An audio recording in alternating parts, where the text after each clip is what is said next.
Hello, hello. Welcome to day 17 of the Business English 30-day challenge. I'm glad you're here, whether you're going to watch live or on the replay. Today we are looking at business English idioms related to understanding. And we're going to jump right in. Just before we do, I'm going to say, I'm going to give you a quick reminder that an idiom is an expression that holds a different meaning to its literal meaning, which makes them difficult because you have to learn them. It's really hard often to understand them. You can sometimes get it contextually from the context, but usually you have to learn them, and that makes them a process that you need to work on. They are frequently used by native speakers in spoken English. They are quite informal, and so they are not used in business in written English. And a quick warning, if you will, I'm going to use all the idioms all at once to give you the context, but that is not how a native speaker would use them. And so make sure that you are paying attention to other people using the idioms in your environment so that you can be sure that it's appropriate for your environment and that you understand all the kind of nuances and aspects of how that idiom is used. So I really would advise that you learn a lot of idioms and then you pay attention to the ones that you hear repeatedly. Today we're talking about read between the lines, be in the know, have a meeting of minds, be all ears, and then circle back. Circling back being one of the most common business English idioms. So really useful for meetings and communicating with colleagues, because you're probably, if you're working in an English speaking environment, will hear that one quite a bit. We are, like I said, going to start by having the idioms in context. You're going to see them all at once, so that you can get a feel for them. Just remember, this is not how we would use them. We wouldn't want to use loads of idioms at the same time, but we're going to look at them all at once so that we can get a feel for it. We're going to do that at the beginning and at the end, and hopefully it will make more sense at the end. This first time through, I'm not going to explain much. I'm just going to let you listen and kind of soak it in. We'll go through the idioms one by one, and then I'll repeat it at the end. Okay. Our biggest competitor is expanding their product line, but they're also letting go of many staff members. To let someone go means to fire them, to reduce the number of people working. This might indicate financial struggles despite their outward growth. So even though they're getting bigger, we think they might be struggling. There's something going on. We need to think about that and read between the lines when analyzing what they are up to. Really, to truly be in the know about industry trends, we need to dig a bit deeper. I had a meeting of minds with management yesterday about our new strategy. I'll circle back to that at the end, though.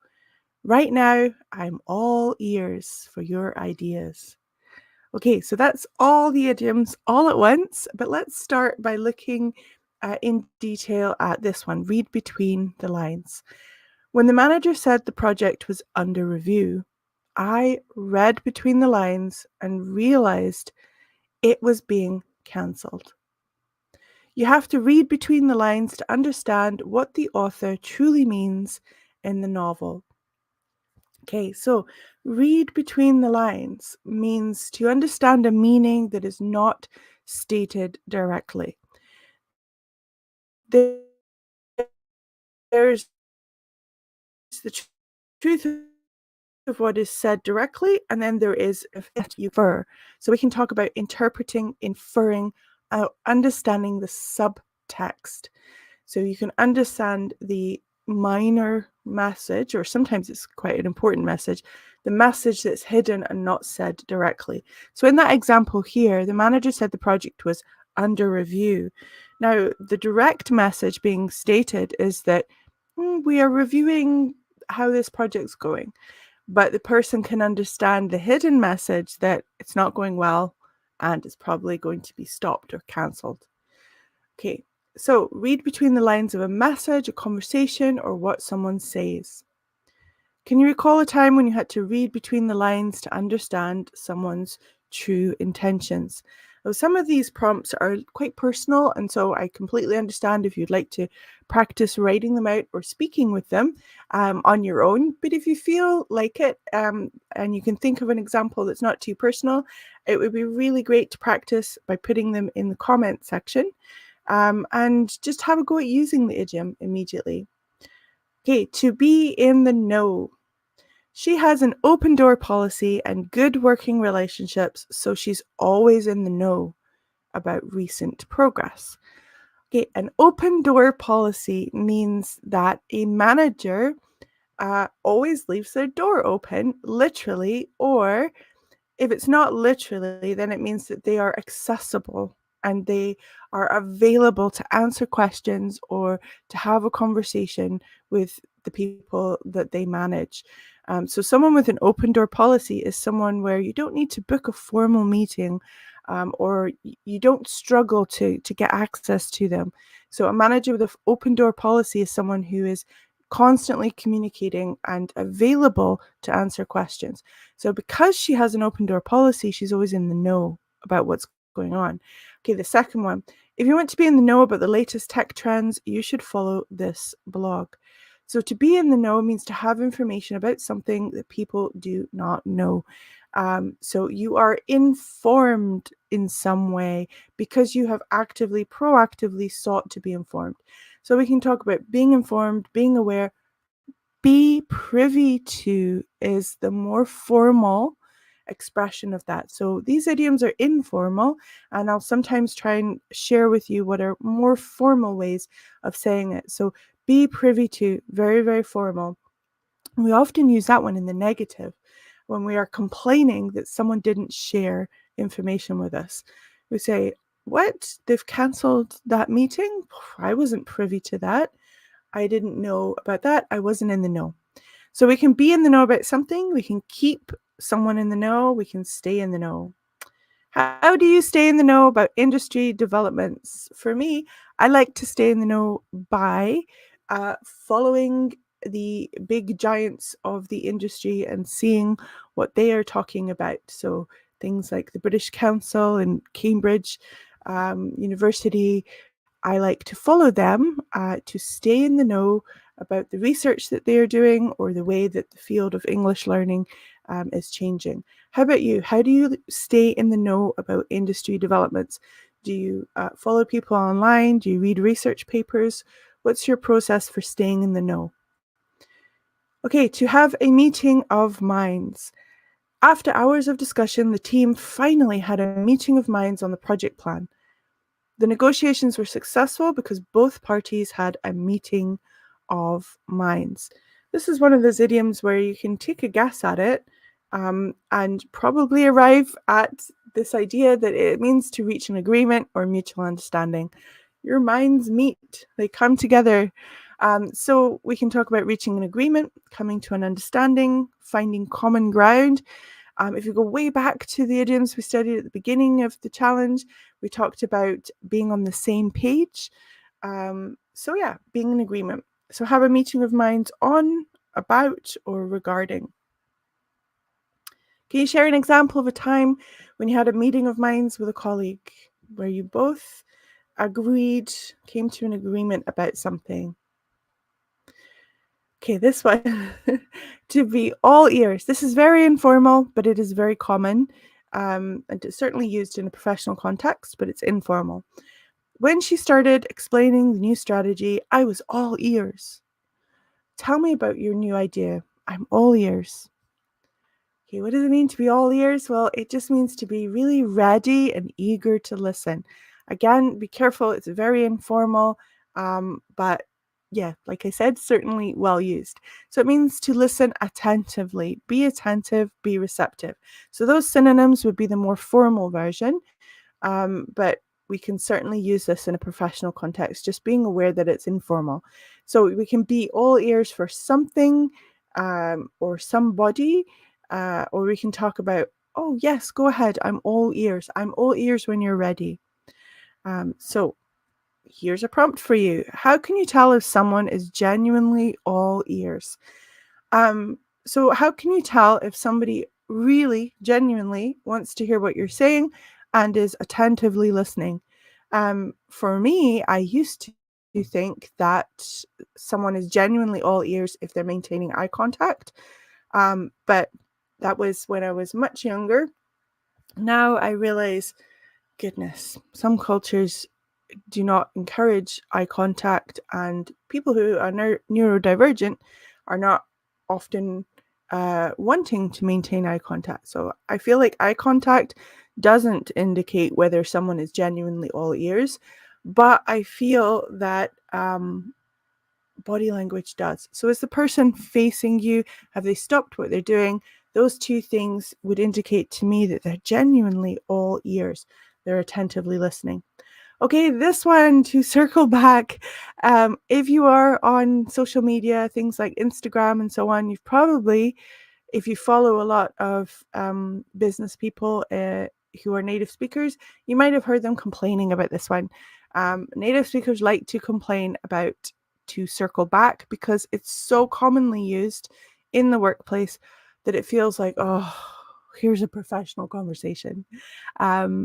So that is positive for us because it means that we're learning something that's really widely used. Okay, let's circle back to the budget discussion after we've reviewed these figures. I will circle back with you next week once I have more information. So what does it mean if someone tells you in the workplace that they will circle back to you? It means that they will return to a previous topic or issue later. It's kind of asking you, okay, hold off on speaking about this now. We'll talk about it later. We will revisit it, follow up, or return to. So follow up is another widely used one. Return to, perhaps more formal. So we can circle back to a topic or issue, or we can circle back to someone. So this is often used in meetings. Okay, we're not going to talk about that right now. We will circle back to it though at the end of the meeting. Okay, what's your approach to circling back on important tasks or conversations? I recently listened to a video by Ali Abdal, and he's a famous YouTuber who works in the field of productivity, and he was talking about having a CRM. Um, is it a CRM? Yeah, customer relationship manager. He was talking about having a system for managing his personal relationships, not just his professional ones, which I thought was quite astounding. But he was talking about how, in a professional capacity, we often manage our relationships and we'll set reminders in our systems or in our phone or however we, manage our relationships professionally to remind ourselves to circle back and communicate with someone. He was saying we should do that in our private life, which sounds ridiculous, but it's actually quite good advice, really. So he was saying, set yourself a note in your phone that will give you a reminder that says you need to circle back to discussing with your friend how they're doing in their new job because it's been 2 months and you haven't spoken to them. So his advice for circling back was to set reminders in his phone. Don't know if I'm going to be that kind of determined to circle back. I like to kind of remember holistically. But what about you? What's your approach to circling back to people? Do you have a management system that reminds you? Do you set reminders in your phone or in a Google Calendar? Do you just like to remember? Oh my goodness, I need to circle back with that person. What's your system? Okay, we're going to go back to looking at the idioms all together in context, and hopefully they will make more sense now that we've gone through them all individually. Here we go. Our biggest competitor is expanding their product line, but they're also letting go of many staff members.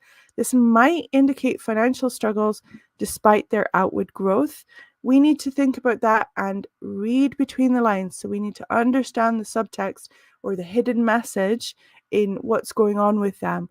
So we don't have, we have the direct information that they're getting more products out, but is there something going on behind the scenes? So we need to think about what's going on behind the scenes and read between the lines when analyzing what they're up to. Really, to truly be in the know, to remain informed, remain full of new information about industry trends, we need to dig a bit deeper. Okay, we didn't discuss dig a bit deeper, but it means just investigate further. So if we want to know what's going on with our industry, we need to investigate further. I had a meeting of minds with management. So I met with management, and we all agreed on this strategy. We were all thinking the same thing. So I had a meeting of minds with management yesterday about our new strategy. I'll circle back, so I will return to that at the end though. Right now, I'm all ears for your ideas. So this person is saying, I'm not going to talk about what management said. I agree with management, but I'm not going to talk about that now. I will talk about it at the end of the meeting, but right now I want to listen attentively to what you've got to say. Okay, let's do a quick quiz. 2 questions, multiple choice. Have a think. What would you choose as the answer? So number 1, despite the vague instructions, so vague meaning not detailed, not clear. Despite the vague instructions, Jane managed to something and understand the true meaning of the memo. She managed to be all ears, read between the lines, have a meeting of minds, or circle back. What do you think? And then number 2, the marketing team needed to something to previous campaigns to analyze what went wrong. They needed to read between the lines, circle back, be all ears, or be in the know. What would fit there? They needed to something to previous campaigns. Okay, have a think. What would you choose for both of those? And then we'll go through the answers. So, number 1, despite the vague instructions, Jane managed to read between the lines and understand the true meaning of the memo. So she managed to understand the subtext. Number 2, the marketing team needed to circle back. They needed to return to previous campaigns to analyze what went wrong. Okay, that's it for today. Thank you so much for joining me. I hope to see you on the next one. Thanks. Bye.